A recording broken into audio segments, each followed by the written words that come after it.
Hey guys, thanks for tuning in. Today I'm going to be looking at something that I've been looking to talk about for a while, which is the difference in density between gold and silver.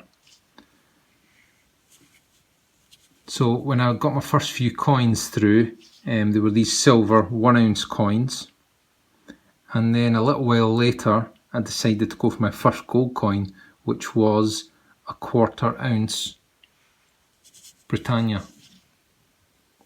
Just give you a close-up of that.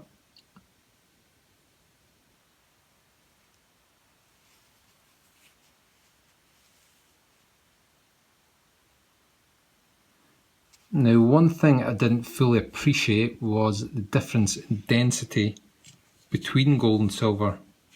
Obviously knew that gold was a bit more dense than silver, but didn't realise quite how much. So when the gold coins arrived, they were slightly smaller than anticipated. So hopefully in this video I can give you a bit of a sense of the scale difference between gold and silver coins as well. So first of all, I suppose we should look at some figures around it. So the density of gold is 19.32 grams per cubic centimetre,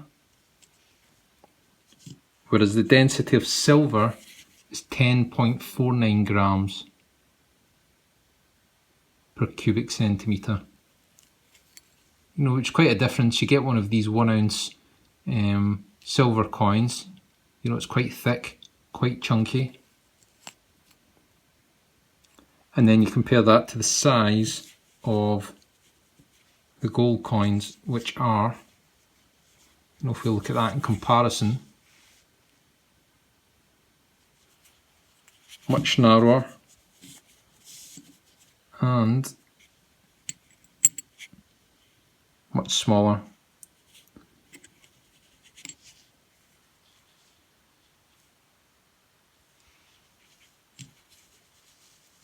And I've also brought in, I suppose, a 10p piece here, which will hopefully give you an additional reference point there for the scale.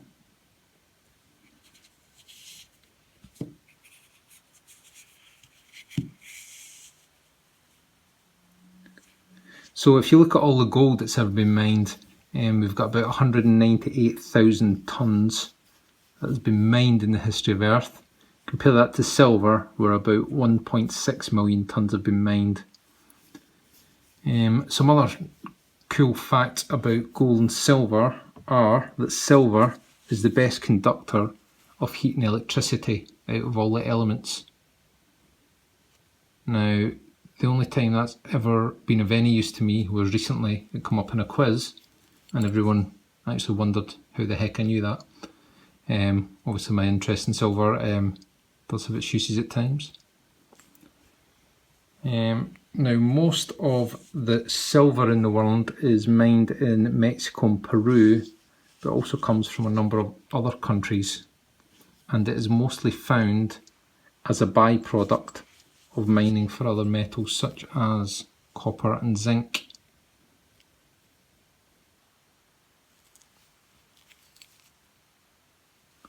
There it is. Looking at gold, now gold is chemically inactive, which means it can't rust, as it isn't affected by heat or moisture. And most of the gold in the world comes from China, Australia and South Africa. However, you can find it in pockets all over the world. As I said, around 198,000 tonnes of gold have been mined throughout history, and most of that has actually been mined, around 2/3 of it, since the 1950s. Currently there's around about 2,500 to 3,000 tonnes per year mined.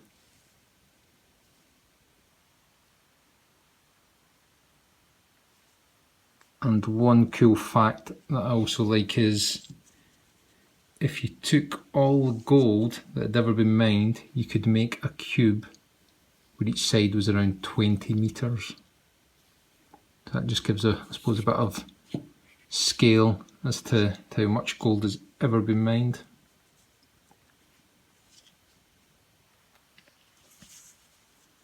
Okay, and I've just got one last fact that I would like to share to see if anyone can disprove it, and that is that there is no word in the English language that rhymes with the word silver.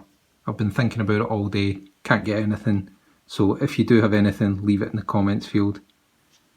But that's all for today, so thanks very much for tuning in, and yeah, like and subscribe, and hopefully I'll be talking to you in the next video. Cheers, bye bye.